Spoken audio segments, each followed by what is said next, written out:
नमस्कार, मैं हूं मनोज वर्मा और आप देख रहे हैं अटेंशन। और अटेंशन में आज बात होगी आंकड़ों पर आर पार को लेकर।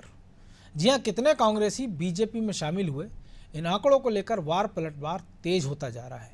दरअसल जीतू पटवारी ने बीजेपी के दावे को गलत बताते हुए कहा कि करीब 336 लोगों ने ही बीजेपी ज्वाइन की है।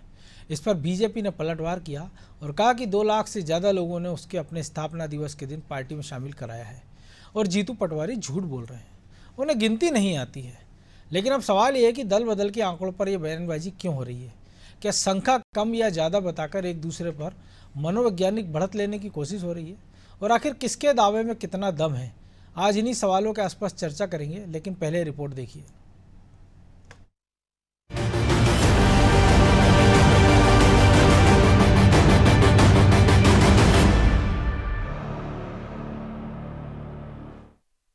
ये टोटल 236 होती है। 336 336। आप मैं चुनौती देता हूं कि जिस दिन भारतीय जनता पार्टी वो 2,16,000 कार्यकर्ताओं की क्या लिस्ट जारी करेंगे? सुन लिया आपने, कांग्रेस तो कह रही है कि उसके महज 336 नेताओं ने ही बीजेपी को ज्वाइन किया है और जो आंकड़े बीजेपी दे रही है वो झूठ का पुलिंदा है। यानी दल बदल की ये कहानी आंकड़ेबाजी में उलझती नजर आ रही है। दरअसल पूर्व गृह मंत्री ने दावा किया है कि 47,179 बूथों पर 6 अप्रैल को 2,82,242 सदस्य बीजेपी के बने हैं। इन सबकी विधानसभावार सूची उपलब्ध है। इसे बीजेपी के ऐप पर भी देखा जा सकता है।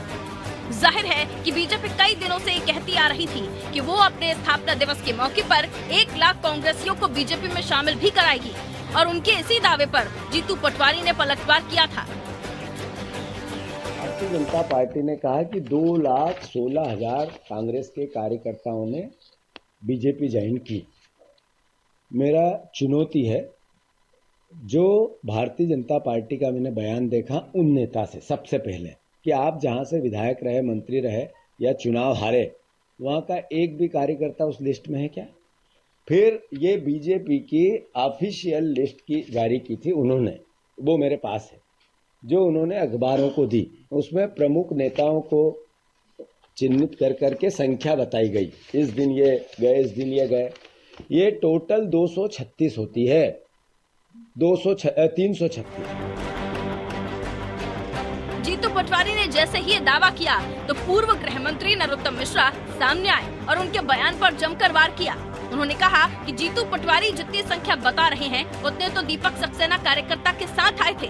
उन्होंने कहा कि जीतू पटवारी राहुल गांधी के पक्के चेले हैं, उन्हें हिंदी नहीं आती, इन्हें गिनती नहीं आती। आगे नरोत्तम मिश्रा ने कहा कि हमारे दिल में और पार्टी में पर्याप्त जगह है, ज्वाइनिंग का अभियान आगे भी जारी रहेगा। 47,179 बूथ पर 6 अप्रैल के दिन 2,82,242 सदस्य भारतीय जनता पार्टी के बने। इन सबकी सूची उपलब्ध है। कांग्रेस के प्रदेश अध्यक्ष की कल प्रेस सुन रहा था, वो कह रहे थे कि कुल 336 लोग ही कांग्रेस से गए। जितनी की संख्या उनने बताई उतनी तो अकेली एक आदमी परसों गाड़ी लेके छिंदवाड़ा से आए थे। ये जिसके चेले हैं ना राहुल गांधी जी के, उनको हिंदी सही नहीं आती, इनको गिनती सही नहीं आती। जानकारों की माने तो इस आंकड़ेबाजी के खेल के जरिए दोनों दल एक दूसरे पर मनोवैज्ञानिक बढ़त लेना चाहते हैं। शायद कांग्रेस ये कोशिश कर रही है कि जितनी कम संख्या बताई जाएगी उससे कार्यकर्ताओं के बीच असर कम पड़ेगा और कार्यकर्ताओं के बीच निराशा कम होगी। वहीं बीजेपी प्रयास कर रही है कि ज्यादा से ज्यादा कांग्रेसियों को शामिल कर उसे डूबता जहाज बताया जाए, ताकि उसके नेता और कार्यकर्ता मानसिक स्तर पर ही चुनावी जंग हार जाएं। खैर, दल बदल के बीच शुरू हुआ यह आंकड़ेबाजी का खेल कहां जाकर रुकेगा, ये देखना होगा। ब्यूरो रिपोर्ट, अनादि टीवी।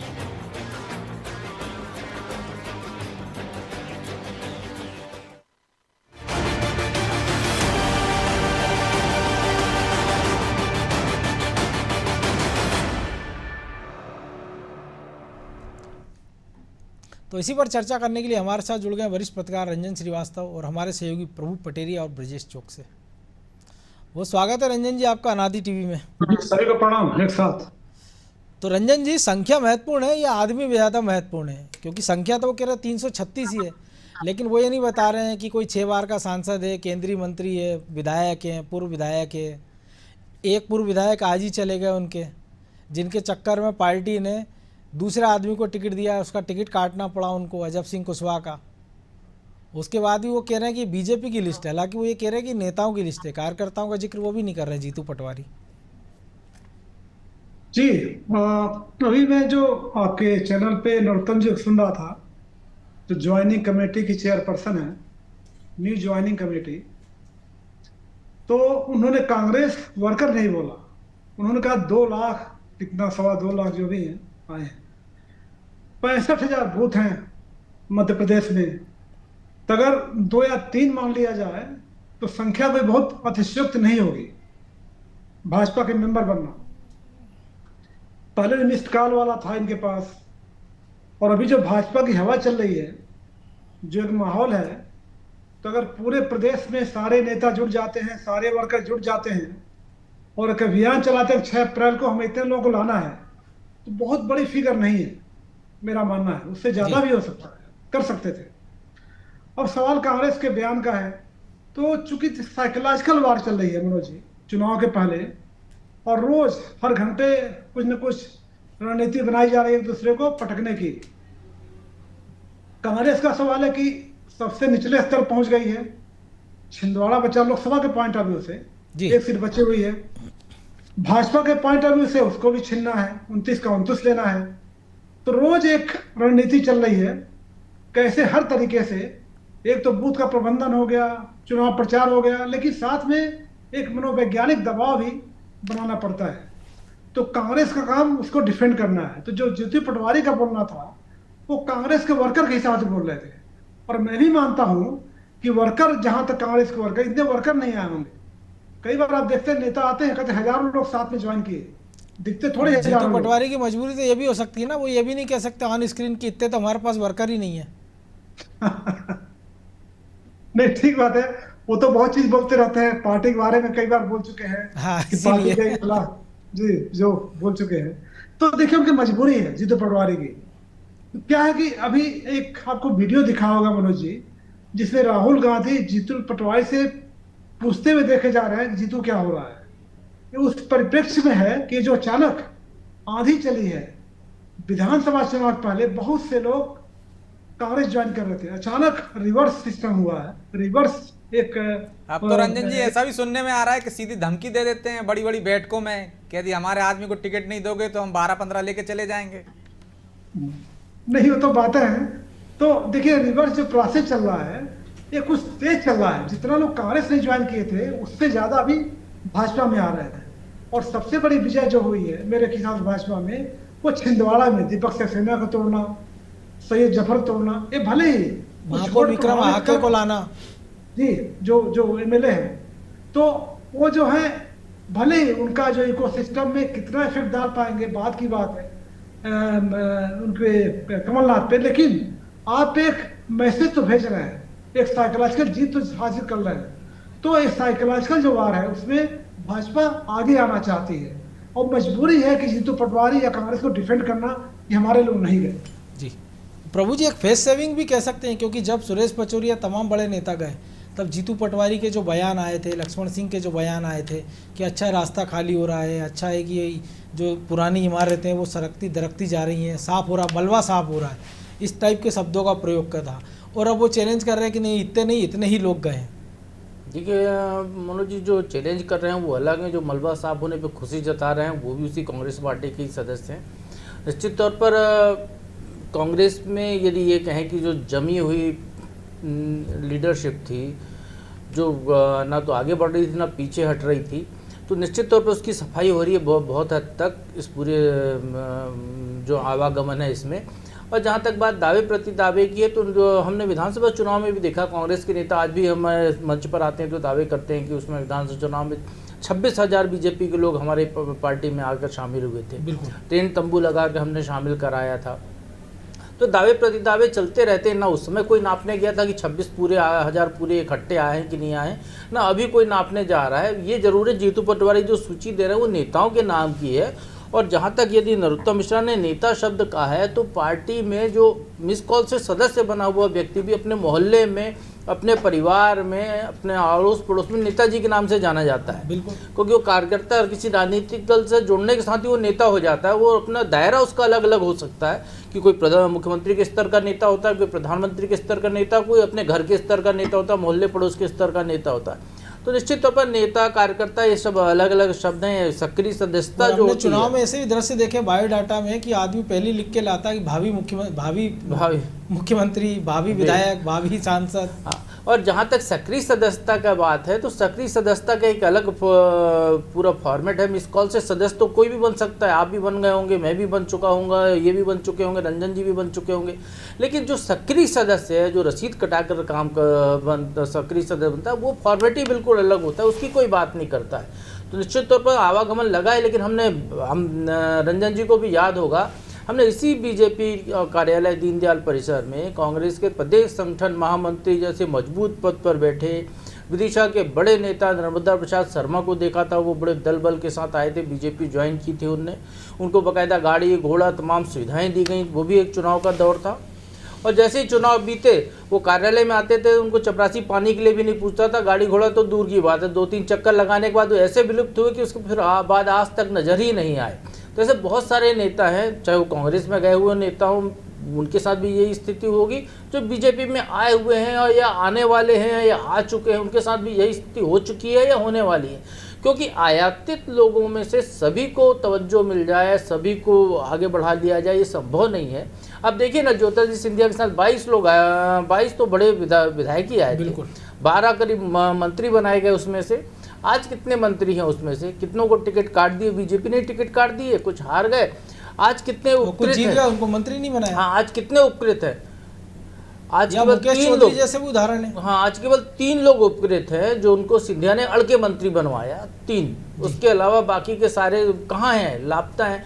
अभी तो बीजेपी कार्यालय में आज मैं बैठा था, वहाँ चर्चा चल रही थी कि जो सिंधिया के साथ एक आए थे जिनको मंत्री बनाया गया था, वो अब कांग्रेस कार्यालय में फ़ोन लगा के पूछ रहे हैं कि भैया मुझे जो है ज्वाइनिंग करा लीजिए, मैं वापस आना चाहता हूँ, मेरा मन भर गया वहाँ पे, अब मुझे कोई पूछता नहीं है वहाँ पे। तो ये स्थिति दोनों दलों में है। जो कांग्रेस गए हैं, अब जो लक्ष्मण सिंह जिनके हम आप चर्चा कर रहे थे, दीपक जोशी, वो भी कांग्रेस से बीजेपी में आए थे। यहाँ उनको सांसद होने के बावजूद एक कोने में खड़े रहते थे बीजेपी कार्यालय में, कोई घास नहीं डालता था, तो वापस चले गए। दीपक जोशी आज चले गए उधर, वापस आने को बेताब में, पार्टी ले नहीं रही है।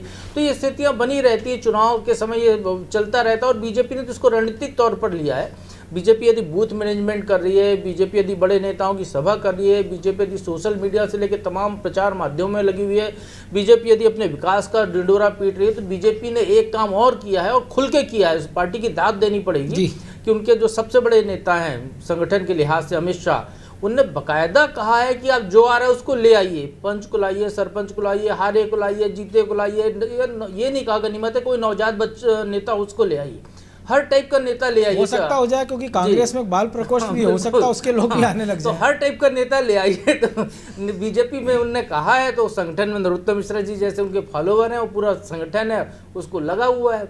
वो Guinness book of world record की बात हो रही है कि अब बीजेपी में जो सदस्यता लेने वाले हैं मध्य प्रदेश में, उनका Guinness book of world record में नाम दर्ज कराया जाएगा। ये भी अपने आप एक मजाक है। एक विश्व की सबसे बड़ी पार्टी, सबसे बड़ा दल, सबसे ज़्यादा कार्यकर्ता, चाइना से बड़ी पार्टी, अब तक यही सुनते थे।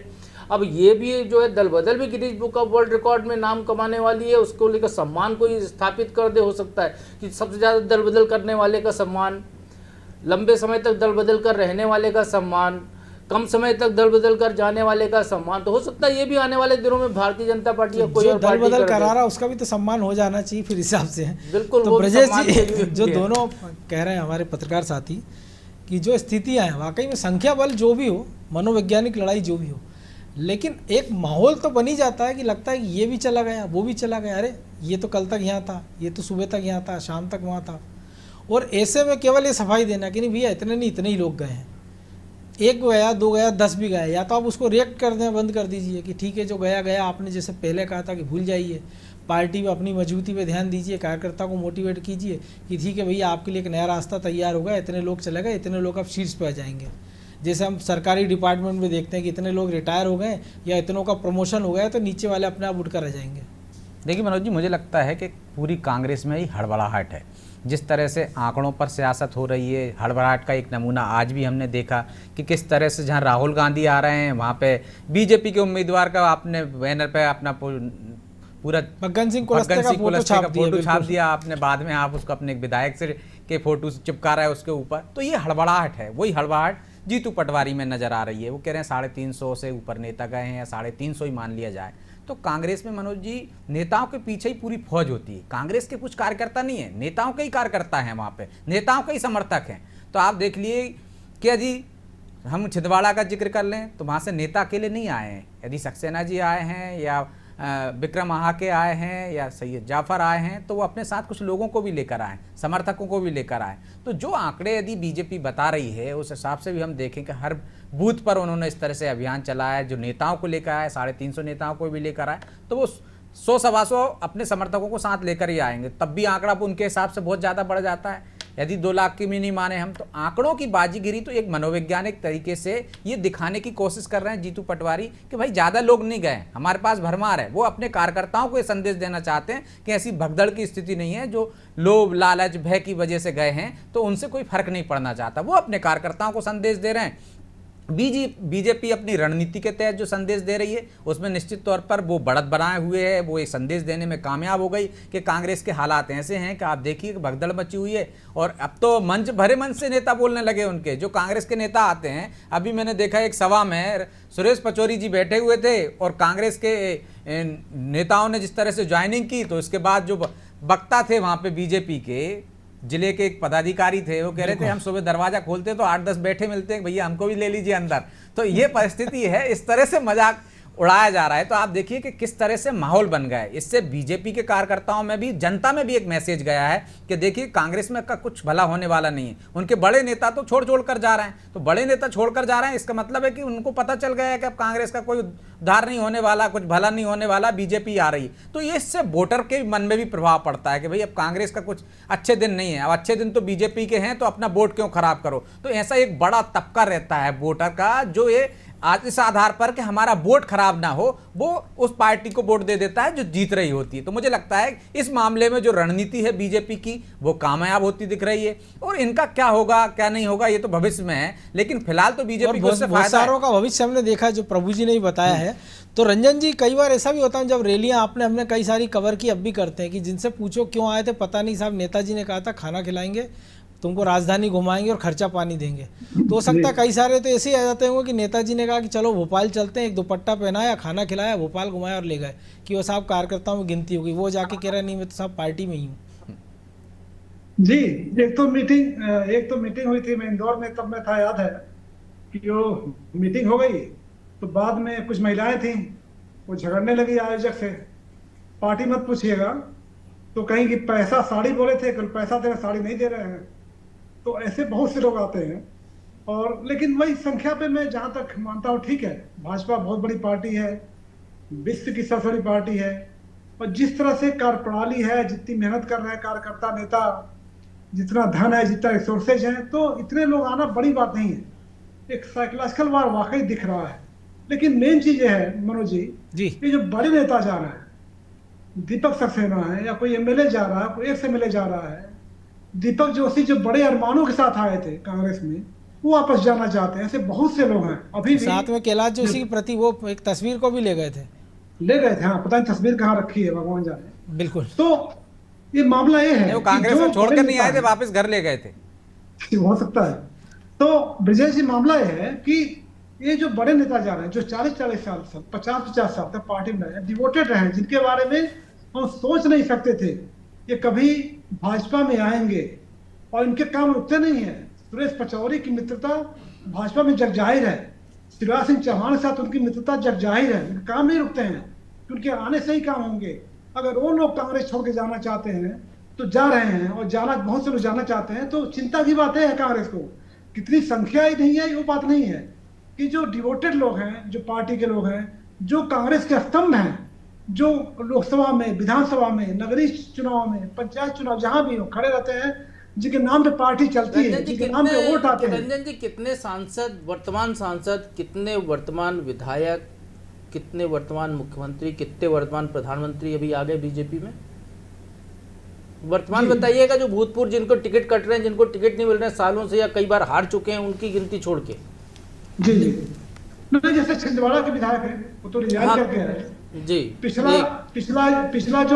पिछला जब ये उठा पटक हुआ था तो 22 एमएलए तो रिजाइन करके आए थे। सिंधिया जी तो खैर उसमें नहीं थे, वो तो हारे हुए थे, लेकिन जो 22 एमएलए थे, 6 मंत्री थे, तो रिजाइन करके आए। लेकिन उनको भाजपा भविष्य अगर दिख रहा है तो कांग्रेस को सोचने की बात है कि कारण क्या है। हमारे चुने हिमाचल में क्या हुआ देखिए, 6 लोगों ने रिजाइन कर दिया, 3 इंडिपेंडेंट रिजाइन किए गए। तो अगर लोग भाजपा में जा रहे हैं तो केवल रुपया पैसा नहीं है, ईडी नहीं है, कुछ ना कुछ है जो कांग्रेस में कमी है, जो प्रॉब्लम हो रही है, वो जा रहे हैं। कांग्रेस सोचने वाली बातें है, और अगर इस चुनाव में नहीं उसका निराकरण होता है तो अगले चुनाव तक हो, ये भी बहुत बड़ी बात है कांग्रेस के लिए। तो मुझे लगता है कांग्रेस को अंदर झांकने की जरूरत है, इसके बजाय की संख्या बोलते रहे कि क्या कारण है, क्या प्रॉब्लम है। आइडियोलॉजी के साथ स्टिक नहीं कर रहे लोग, हमारी आइडियोलॉजी से नहीं चिपक रहे हैं लोग, हमारे जो मुद्दे हैं उनके साथ लोग नहीं चिपक रहे हैं, बाहर जा रहे हैं, भाजपा में जा रहे हैं। बहुत बड़ी बात है एक कांग्रेस से सोचने की अभी जो इस चुनाव में। जी, तो प्रभु जी एक रणनीति भी है कि मतलब ये जो जिस प्रकार से लोगों को तोड़ रहे हैं, और हम मुख्यमंत्री को देख लें, प्रदेश अध्यक्ष को देख लें, या बाकी तमाम सारे नेता आजकल जीतू पटवारी पर टारगेट किए हुए हैं। उनको बड़ा नेता बनाने का प्रयास है कि मुकाबला जब हो तो जो हम देखते हैं कि मोदी के सामने कौन, तो फिर यहाँ बात आए कि इनके सामने कौन। इसलिए जीतू पटवारी को ऊंचा किया जा रहा है, उनका कद बढ़ाने का प्रयास किया जा रहा है, क्योंकि कांग्रेसी तो अंदर से उनको भाव दे नहीं रहे हैं। और जो बड़े नेता बचे हैं, हमने देखा है राहुल गांधी आते हैं, लेकिन जो उनके दोनों स्टार प्रचारक हैं, खबर यह है कि कमलनाथ भी वहाँ दिखाई नहीं दिए, ना दिग्विजय सिंह दिखाई दिए, क्योंकि एक अपने चुनाव में फंसे हुए हैं, और उनकी तस्वीर आ रही है कि वो तीसरी पीढ़ी में, उनकी तीसरी पीढ़ी उनके साथ घूमती नजर आ रही चुनाव में, और दूसरे बेटे के चुनाव में फंसे हुए हैं। मनोज जी, बिल्कुल वैसा ही मामला है जैसे हम कहें कि पूर्व मुख्यमंत्री उमा भारती अब कहाँ है, मध्य प्रदेश की राजनीति में कोई नाम नहीं ले रहा है।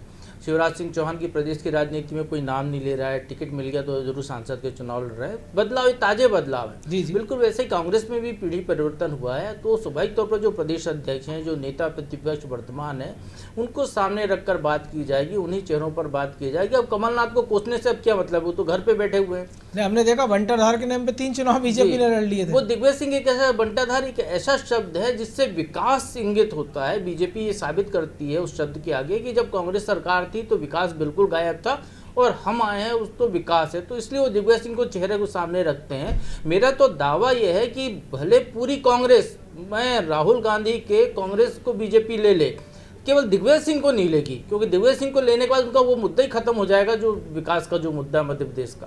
तो दिग्विजय सिंह को तो बाहर ही रखेगी, उनके अलावा बाकी सबको भी बीजेपी ले सकती है। जहाँ तक अभी जो दीपक सक्सेना की बात हो रही थी, तो रंजन जी की जानकारी के लिए बता दो कि दीपक सक्सेना यहाँ बीजेपी कार्यालय में आकर रात को बीजेपी तो ज्वाइन की, अगले दिन जाकर जब रोजा इफ्तार दिया उनने अपने छिंदवाड़ा में, तो उसमें फिर उनने वही राग अलापा कि कमलनाथ जी का मैं साथी हूँ, कमलनाथ जी पिता तुल्य है।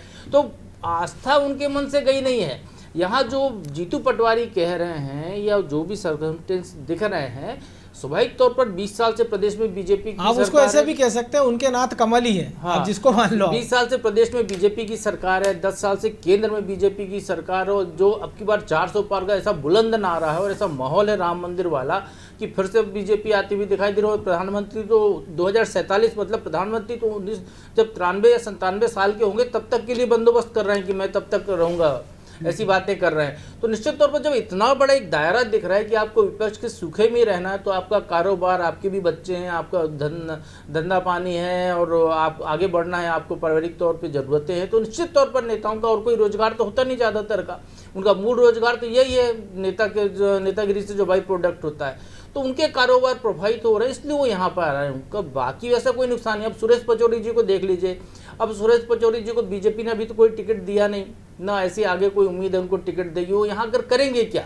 उनको हो सकता है टिकट नहीं लेना हो, इसीलिए आ गए हों। वो कोई और कारण हो सकता है उनके आने का, कोई दूसरा कारण होगा जिसके कारण हुआ है। या इंदौर के जो पूर्व संजय शुक्ला हैं, उनको नोटिस गया हुआ है, उनका खदानों से लेकर तमाम कारोबार हैं। विशाल पटेल के ये लगभग जो लोग आ रहे हैं कहीं ना कहीं, लेकिन उस लिस्ट में विक्रम हाके भी है ना, जिनकी माँ आंगनवाड़ी कार्यकर्ता, पिता खेतीहर मजदूर है। निश्चित तौर पर उनकी एक अलग मजबूरी है मनोज जी। यदि विक्रम हाके नहीं आते या कमलनाथ उनको आने के लिए छोड़ते नहीं, तो उनको तो बीजेपी जो है, चूंकि पार्षद भी बीजेपी ने की तरफ चले गए हैं तो बहुमत इधर हो गया है, तो उनको तो वैसे ही हटा देती अविश्वास प्रस्ताव लाके, तो वो या रहते भी तो काम नहीं कर पाते। उनकी तो परिस्थितियां ऐसी बिल्कुल निर्मित हो गई थी कि उनको बीजेपी ही एक छोटी सी प्रतिक्रिया कि जब तमाम सारे मुद्दे कांग्रेस जिता रही है, कि कांग्रेस के नेता दिल्ली से लेकर भोपाल तक कह रहे हैं कि लोकतंत्र खतरे में है, संविधान खतरे में है, और ऐसे में प्रदेश अध्यक्ष गिनती गिन रहा है कि कितने गए कितने नहीं गए, तो बीजेपी जो चाह रही थी वही जीतू पटवारी करते नजर आ रहे हैं। देखिए, जीतू पटवारी की अपनी मजबूरी है। यदि प्रदेश में आंकड़ा गिर रहा है या उनके मौजूदगी में अध्यक्ष रहते हुए ज़्यादा संख्या में जा रहा है, तो कहीं ना कहीं उनकी माइनस मार्किंग तो होगी ही ना, कि भाई कार्यकर्ता जा रहा है, बड़े नेता जा रहा है, इतने बड़े बड़े तो थे, वो क्या ये गिनती में लगे हैं वो? हाँ, तो ये गिनती में जब जाएंगे लोग, जब पलटवार करेंगे, उनसे कहेंगे कि 2 लाख आ गए हैं, तो ये तो उनकी मजबूरी है ना, राजनीतिक मजबूरी है कि उन्हें भी उसका बार करना पड़ेगा कि नहीं भाई इतने नहीं गए, आप फर्जी आंकड़े दे रहे हो। तो वो भी अपनी सियासत ही कर रहे हैं ना, उसमें आंकड़े गिना कर कि भाई आप गलत बोल रहे हो। तो ये भी एक तरह से मुद्दा ही है उनके लिए, तो मान के चलिए आप। तमाम मुद्दों के साथ साथ ये भी मुद्दा है कि कांग्रेस किस तरह से नीचे गिरती जा रही है, उसके लोग छोड़ते हुए जा रहे हैं। तो निश्चित तौर पर जीतू पटवारी को काउंटर करना चाहिए और कर भी रहे हैं वो। बिल्कुल काउंटर करना चाहिए, कर भी रहे, लेकिन फिलहाल वक्त इतना ही था। बहुत धन्यवाद रंजन जी। तो निश्चित तौर पर आंकड़ों के लेकर आर पार जो चल रही है, तो एक तरह से मनोवैज्ञानिक लड़ाई भी इसको लेकर नेताओं में छिड़ी हुई है। आंकड़े अपनी जगह हैं, कितने लोग गए कितने नहीं गए ये बीजेपी को पता है, कांग्रेस को भी पता है। उससे फ़ायदा क्या है नुकसान क्या है ये बीजेपी को भी पता है, कांग्रेस को भी पता है। लेकिन पूरा का पूरा खेल है वो वोटर के सामने एक नैरेटिव सेट करने का चल रहा है कि कौन ये बताने को सेट करके बता सकता है कि किस दल में भगदड़ मची हुई है और कौन सा दल मजबूत नज़र आ रहा है। अटेंशन में आज इतना ही, मुझे दीजिए इजाज़त और आप देखते रहिए अनादि टीवी। नमस्कार।